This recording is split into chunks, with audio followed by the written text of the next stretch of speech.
सभागृहामध्ये देवेंद्र फडणवीस साहेबांनी राज्यातल्या जनतेला आश्वस्त केलं होतं की कुणाचीही गुंडगिरी, कुणाचीही दादागिरी चालू देणार नाही।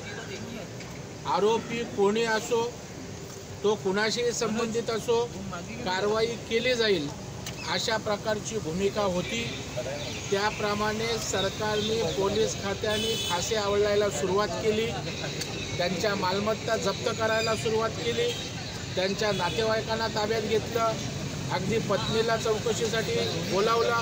त्याच्यामुळे आता आपल्याला गत्यंतर नाही, पोलीस मुसक्या आवळून त्या ठिकाणी नेतील त्यापेक्षा सरेंडर झालेलं बरं या भावनेतनं पोलिसाच्या दबावाला मुख्यमंत्री, गृहमंत्र्यांची कठोर भूमिका बघून त्यांना सरेंडर व्हावं लागलं।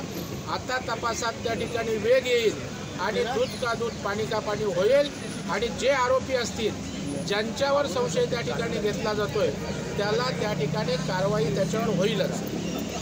राजीनाम्याची मागणी करताय धनंजय मुंडेंमुळे सरकारची प्रतिमा मलिन होते, त्यामुळे राजीनामा हा एक मार्ग वाटतो का?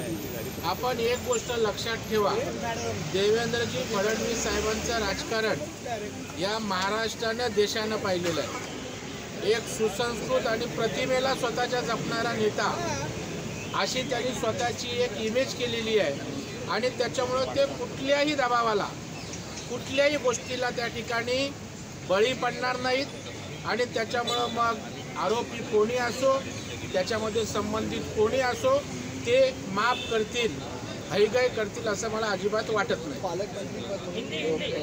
देवेंद्र फडणवीस यांनी असं सुरू नाही, मला वाटतं या संदर्भामध्ये माननीय मुख्यमंत्री महोदयांनी भूमिका स्पष्ट केली।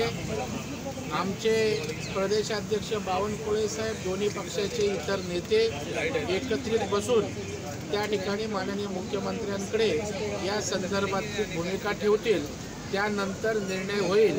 हा सर्वस्वी त्यांचा विषय, त्यांचा अधिकार आहे।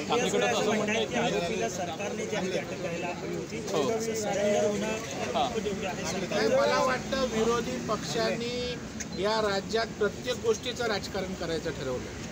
सरकारची भूमिका आरोपींच्या विरोधात कठोर असतात, सगळीकडे फास आवळले असताना, नाकाबंदी केलेली असताना आणि त्यांना आज त्या ठिकाणी सरेंडर मजबुरीने व्हावं लागलं असेल, तरी तुम्ही त्या ठिकाणी सरकारवर संशय व्यक्त करणार असाल, आपल्या पोलिसांवर संशय घेणार असाल, तर ते दुर्दैवी आहे। राजकारणाच्या ठिकाणी राजकारण राहावं, परंतु आपल्या राज्याची प्रतिमा त्या ठिकाणी खराब होता कामा नये, आपल्या त्या ठिकाणची पोलीस खात्याची प्रतिमा मलिन होता कामा नये, याची काळजी सगळ्यांनी घेण्याची आवश्यकता आहे।